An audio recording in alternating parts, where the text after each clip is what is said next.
So, in this world, aliens have come to invade us. And what do these so-called aliens look like? Big-breasted, cat-eared looking humans. So, cat girl aliens. Yay!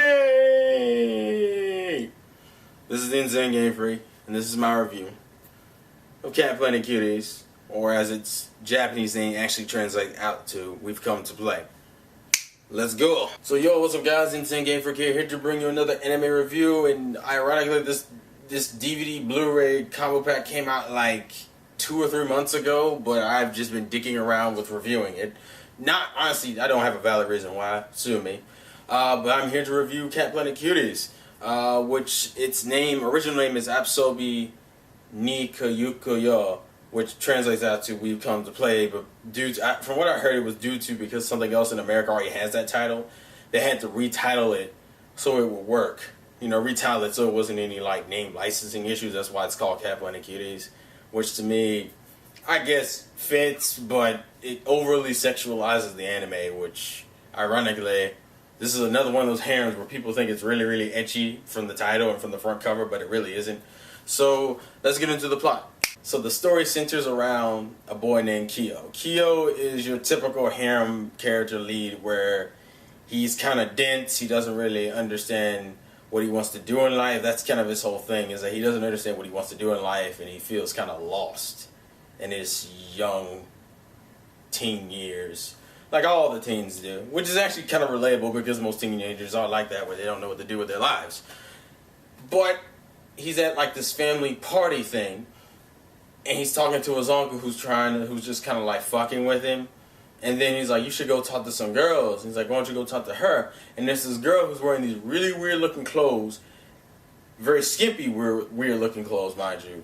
Cat ears and a tail. This is our main female, pretty much the tagline for the series, Eris. She's a Catian. Yeah, we're not really being that original with the names here, but yeah, that's a Catian. That's what her alien race is called, her Catians. She is here on Earth to study and to make contact and to be like friends and shit. That's the whole premise of really what the show is. The thing is that within like the first 2 episodes, she is invited to Kyo's house. Ecchi antics ensue. She is then being targeted by like 3 different groups. One is like the actual like FBI. The other one I think is like an extremist group that has this whole obsession with aliens, but don't like the fact that Eris is not alien enough for them. Like, because the only thing different between Eris and everyone else is that she has cat qualities in terms of ears and a tail, and she wears weird ass clothes. Oh, and her breasts are huge. And apparently that is not cool for them, which actually I find that pretty funny. It's like, she's not alien enough for you, so she has to die. It's like, you're not weird enough, damn it. I kind of like that because it's a play on the joke that most like alien fans have, where it's like aliens need to look extremely different from humans. And this character, which is ironically is one of Kyo's teachers in school. Also, you don't see that much of school stuff in this series, but I just thought that was funny that she was just kind of like, she's not alien enough for me. And then I think the third group is like this immigration, not really immigration, but this is like this other secret military force, and actually out of all 3 of these, where your harem characters come from. Eris is your main. I can never pronounce her name right. Mamonami. Lampari. No, Mamonami is like the next door neighbor, childhood friend kind of character. And Aoi, or Aoi, I think is how you pronounce it in English dub, is like this shy girl who really likes him, but is afraid to let him get any closer to her because of her secret identity, because she works for like this underground military organization because of her special power. Apparently she has the power to transport any type of weapon to her hand and like shoot niggas. Like that's her gimmick. Like actually the anime actually starts out with that scene. Like she's like fighting some dudes on a boat and trying to like get this material off the boat, I guess, or stop this group on this boat they're attacking. And she can apparently I think she says like apots or something, or at port. And like, she can like bring guns to her and like shoot them. Not like a magnet, but like they just appear in her hand. I don't know what kind of ability that is. They didn't really go into too much detail about why she has that ability. We just know that she can do that. Monami is, as I said, childhood friend, but the reason why I say she belongs to one of these groups is because Monami wants to be an FBI agent, and throughout the series, you keep constantly hearing her talk about wanting to become like an FBI agent, being put on the field, and she also has a friend named Jack, who is this American stereotypical woman that works for the FBI that she's trying to get in through her, and it's ridiculous. And essentially, through the first episode, it's actually Mamonami's friend's team that ends up capturing Eris, which turns into this big issue where now Kyo and like Kyo's uncle have to go and like fuck with the alien invaders, with the teacher, with his teacher, the alien fanatics, and then like save her. And it gets very. And these are the first 2 episodes. These aren't even like the rest of this episode. This series is only 13 episodes, and these are like the first 2 episodes where all this shit is happening. There's a whole bunch of gunfights and shit. It's ridiculous. Now, mind you, it's not really bloody. There's no blood in this series. For some reason, apparently, Eris, and also the other thing about Eris that needs to be known, she's not like the heroine that needs to be saved. Apparently, her suit allows her to be like ridiculously strong. Obviously, even though all it is so apparently if you wear like skimpy, tight latex suits that make you look like a sex symbol, it gives you the power to like break walls and shit. It was ridiculous. Like she was captured, and Eris has kind of like that Musubi type personality where she's dim-witted as hell. And the whole series is that the rest of her friends on like the Cadian ship come down. They make like agreements and they're working out like transactions to like be able to stay on the planet, and they make Kyo's house like the Cadian embassy, so there's no rule or laws in that embassy, so people are allowed to stay there, which is what happens because Monami and Aoi end up like fucking over their own organizations to help Kyo and help Eris. So by proxy, they either have to move the fuck away or chill in the embassy. So now you have your harem set up. You have all 3 girls chilling in the house. And Eris makes it almost blatantly obvious she has a crush on Kyo, like at the beginning of the damn series, and that's where it is. And people, one of the reasons why it took me so long to even bother to review this is for one very strong reason. One, I reviewed it when it came out in Japanese, and my opinion of it was back then that it was kind of meh. There was nothing really wrong with it. Like I couldn't find anything inherently wrong that I didn't like, but at the same time, nothing really stuck out to me. And since then, and since watching the dub on Blu-ray on my TV and shit, and even watching the OVA that they put on here, my opinion really hasn't changed too much. Like, I think I like the dub more than the sub, but at the same time, my opinion of the show never really changed. Like, it's an okay show. Like, it's really how I can put it. Like, the one thing I will give this series props for is it gives character development to all 3 characters. I think this is one of the few shows where I think the main character chills in the back a little bit too much for me. Like, Eris is pretty prevalent for, like, the first half. Like, or, like, the first 5 or 4 episodes. And then they just shift focus to Aoi and Monami. Because the whole thing is that, you know, Monami knows that Aoi likes Kazuya. Or Kyo. Kazuya? Where the fuck did that name come from? Is that Kyo's last name, or am I just tripping? I actually don't remember. That's why when you watch too much anime, you start thinking of other people's names. I know that's a name in an anime. I just don't know if that's Kyo's last name or not. But, you know, Aoi likes Kyo. Monami's trying to help him, but obviously Monami has like a hidden crush. And the whole thing is that through the episodes, you kind of get to see, you know, Monami's crush and whether it's real or not, and how she really feels towards Kyo, and if she's just pushing Aoi towards him because she doesn't want to deal with her own issues. Maybe she's using Aoi as a distraction. I thought that was really good. I thought that concept was really fun. It was actually pretty deep, and I enjoyed the character development for those characters. The thing with Eris is, because Eris is pretty one-dimensional, there was nothing they could really do with the character. Like, she barely does anything in terms of, like emotion or depth. Like, she is not a deep character. She's a Musubi. If you've seen Sekirei, she's almost exactly like Musubi in that regard. That she's kind of just one-sided for the most part. Without all the, you know, motivation or inspiration of, like, I'm going to beat everybody up and shit, because that's not a whole thing. In terms of antagonistic characters, half of it is really mixed between a cat-kitty cult group. There's a lot of, like, extremists in this show. Like, you have, like, the alien extremists, and you have the cat fetish extremists. It's ridiculous. And then the other antagonist, which is the one that kind of ends off the show, are the Dogetians, which do I really have to tell you what those are? Those are dog women. It's like cat girls, dog girls. That's really what it is.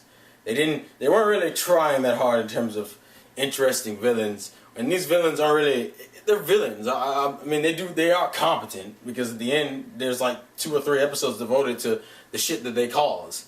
In terms of our Eris's superiors that we see them fairly often, and I do love the random jokes with like Eris not understanding human customs. So what she ends up doing, she ends up taking lessons from books, which happen to be like Kyo's porno mags, and like she does like some of the most, in that least like very hilarious ecchi situations. Actually, when she and the rest of her crew go into the embassy to talk about like relations between Cadians and humans, she told them to wear like a particular outfit that's in one of those magazines, which happened to be the swimsuits. So they're all sitting there in swimsuits, and you got like these old businessmen and like government officials looking at them like, what? I love that. And it was funny because they were talking seriously, but you can't take the scene seriously because of it. So it's not like the anime doesn't have its good points. It's just my biggest thing with the anime is that it kind of, I don't know, I could never like really get into it, because it always went from like serious, and I don't think there's enough fun episodes. Like I think the OVA is the thing with me and harems, and I'm very weird with my harems now. I used to be kind of like Mahabarajo was the best thing on the planet. Now my taste is kind of matured, so there are certain things I like. With harems, I honestly don't care if there's not a hardcore plot. I can enjoy a harem with like the simple school day life thing. The thing with me and harems is I feel like the plot should be not too complicated, and it should be more focused around the characters. Because to me, I like the character interactions more than anything else. Which is probably the thing about Camp Planet Cuties that I'm not a huge fan of, is that they spent so much time with all this extra shit with the relationship between humans and Cadians, and then the Dogetians plot, and then all these fucking, and the FBI and the extremists, and all this like that really, it just got, and it's kind of hard to explain, because it's not like I hate the show. I don't hate the show. I actually do enjoy the show. I'm very weird with the show. This is one of those few shows where I'm just like, it's just straight okay. It's okay. Like, for some reason, watching the show, I can never go, this is great, because I can't see myself rewatching this at all. At all. Like, I haven't picked up the Blu-ray DVD combo box set ever since I finished it. I finished it in like 2 days. And I have not gone back to rewatch. Even on YouTube, I don't go back and look up clips of the show. Like, at least for like Sekirei and Mahabarajo and maybe like Meo Chiki, I re-look up clips for those. Mind you, Meo Chiki I've rewatched way too many times. And I'm gonna rewatch it again when it comes out later on this year, and I don't give a fuck. But that's my whole thing. Like, it doesn't have any rewatch value for me. It's like something is stopping it from becoming like good. It goes from like okay, not even, it's better than okay. That's the thing. It's better than okay, but I wouldn't call it like great. I don't know what it is. It's one of those things where it's just not. It's one of those things where I can't honestly give you a straight answer as of why I can't make it say it's great. I can say it's better than okay. I say it's like pretty good, but I can't call it great. Don't know why, because it doesn't do anything inherently wrong. I think the only thing I could really bitch about is that even Kyo as a harem lead does something right. Like I like the fact that he was competent and he wasn't just flundering around in the background. Like, they didn't make him a complete dumbass. Like other harem leads I know, I'm not gonna mention any names. Like, I don't know. It's the that fucking cough. Oh, I mean, he's competent. He does things. I really don't know what it is about the show that makes me not want to say it's good. I mean, not say it's great.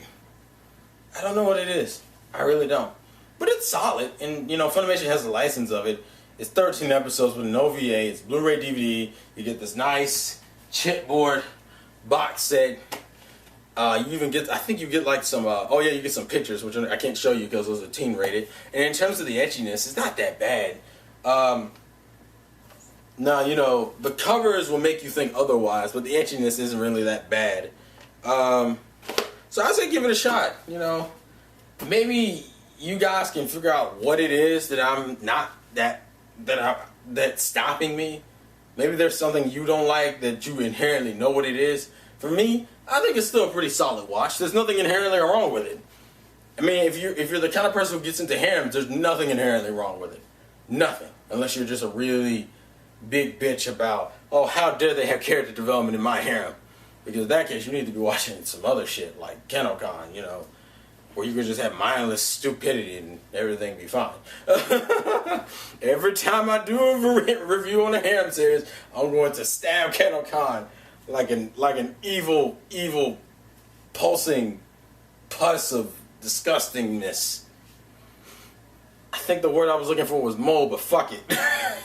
Anyways, this has been the Insane Game Freak. Please leave your thoughts and comments in the comment section below. I will leave a link to watch the show. I think Funimation has a license to it now because I know Crunchyroll originally streamed it, but I think Funimation currently has all the episodes up since the damn box set has been out since like what, May, I think. So I'm really late in reviewing this, but leave your thoughts and comments in the comment section below. I'll probably take down my old review because there's no reason having that up, and this is a little better.